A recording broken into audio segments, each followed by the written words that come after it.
Opinion poll में कांग्रेस को जहां की तहां दिखाई दे रही है। हालांकि कांग्रेस भी खुश हो सकती है क्योंकि ये ओपिनियन पोल एनडीए को 400 पार और बीजेपी को अपने दम पर 370 पार भी नहीं दिखा रहा है। चुनाव में अब तो अभी वक्त है, तो ये आंकड़ा अभी कितना ऊपर नीचे हो सकता है ये भी जानेंगे और ये भी जानेंगे कि इस तरह की ओपिनियन आई है तो इसके आधार किस तरह के आंकड़े हैं।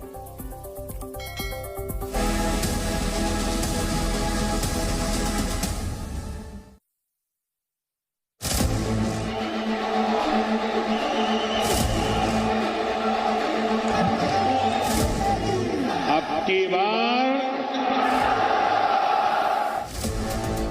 ऐसी कोई बात नहीं है कि लहर है, ऐसी कोई बात नहीं है। कांग्रेस सिर्फ विश्वासघात ही कर सकती है।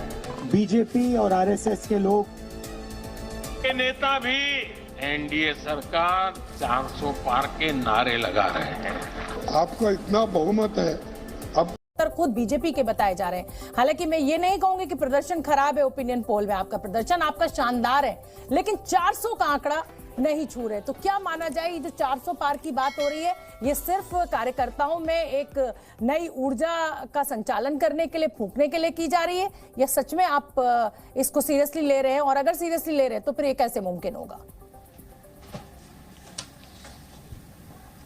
देखिए शोभना जी, अक्सर ऐसा होता है कि विपक्षी दल तंज कसते हैं 370 पार भाजपा, 400 पार एनडीए कैसे करेगी। लेकिन जो असंभव को संभव कर दे वो व्यक्ति हैं श्री नरेंद्र मोदी जी। इसमें किसी को कोई शक नहीं होना चाहिए।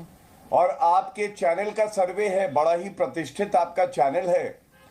सर्वे से मैं इतना सहमत हूं कि रुख सही दिखा रहा है, लेकिन आंकड़ा जो दिखा रहा है उससे मैं सहमत नहीं हूं और उसकी वजह मैं आपको बताता हूं। नरेंद्र मोदी जी ने जो 10 साल अथक परिश्रम किया है, एक कठिन तपस्या करी है, तीसरा अपना टर्म उन्होंने कमाया है और जनता आतुर है, व्याकुल है कि जल्द से जल्द उन्हें आशीर्वाद दें और भाजपा की 370 प्लस सीटें उनको मिले। मैं आपको एक बात बताता हूं, देखिए चुनाव जो है, इस चुनाव में बातचीत ये नहीं हो रही जनता के बीच में कि भाई जीतेगा कौन, बातचीत ये हो रही है भाजपा की सीटें कितनी आएंगी। ठीक है। और ऐसा इसलिए है क्योंकि 2 दशक से ज्यादा का सार्वजनिक जीवन संवैधानिक पद पर, और उसके बावजूद उनके दामन पे कोई दाग नहीं है। उस व्यक्ति का नाम नरेंद्र मोदी जी है। और जो कार्य हुए, अनुच्छेद 370 का संशोधन, भव्य राम मंदिर बनाना, 80 करोड़ भारतीयों को राशन 3 साल तक मुफ्त में देना, कोविड की महामारी में 220 करोड़ टीके लगा देना, 13-14 करोड़ घर ऐसे हैं जहां पे हमने नल में जल दिया है, ऐसे 10 करोड़ से ज्यादा घर हैं जहां उज्ज्वला योजना का गैस सिलेंडर पहुंचा है। इसीलिए विपक्ष जो है आज क्या कर रहा है, आप राहुल गांधी के 2-3 बयान जरा देखिए, क्या ये बौखलाए हुए व्यक्ति के बयान नहीं है? उन्होंने उत्तर प्रदेश में कहा कि यहाँ के युवा नशेड़ी हैं। अब आप मुझे बताइए, क्या आक्रोश जनता के बीच में नहीं होगा? उससे मीडिया पे आते हैं, चौथा स्तंभ है आप। मैं अगर शोभना जी आपसे पूछूं आपकी जाति क्या है, पहले ये बताओ, उसके बाद आपके प्रश्न का उत्तर दूंगा। मैंने तो ऐसा नहीं किया। शोभना जी पत्रकार है, किसी भी जाति की हो, मैंने आपके मालिक का नाम भी नहीं पूछा, लेकिन ये प्रहार था मीडिया पे। और तीसरा, ऐश्वर्या राय बच्चन एक सम्मानित महिला अभिनेत्री हैं, उनके लिए क्या बोला? वो नाचती रहती हैं और मजबूरियां देखिए।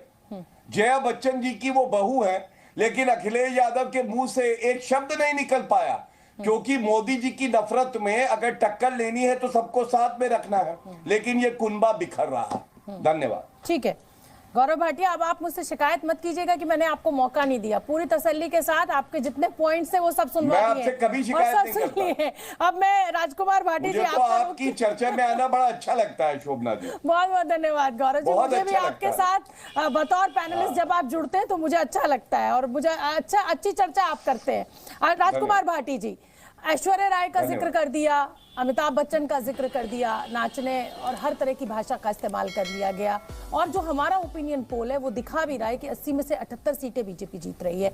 दोनों लड़के साथ आ रहे हैं, 17 नाकाम हुआ था, अब 2024 के लिए क्या जवाब है आपके पास? नहीं, देखिए, आपके ओपिनियन पोल पे हमें कोई प्रश्न नहीं है हमारी तरफ से, लेकिन ये ओपिनियन पोल ऐसे समय में किया गया है कि जब अभी तो ना इंडिया गठबंधन के दलों का सीट शेयरिंग हुई है ठीक से, ना अभी संयुक्त रैलियां शुरू हुई हैं, ना हमारे मुद्दे अभी लेके आए हैं। जब ये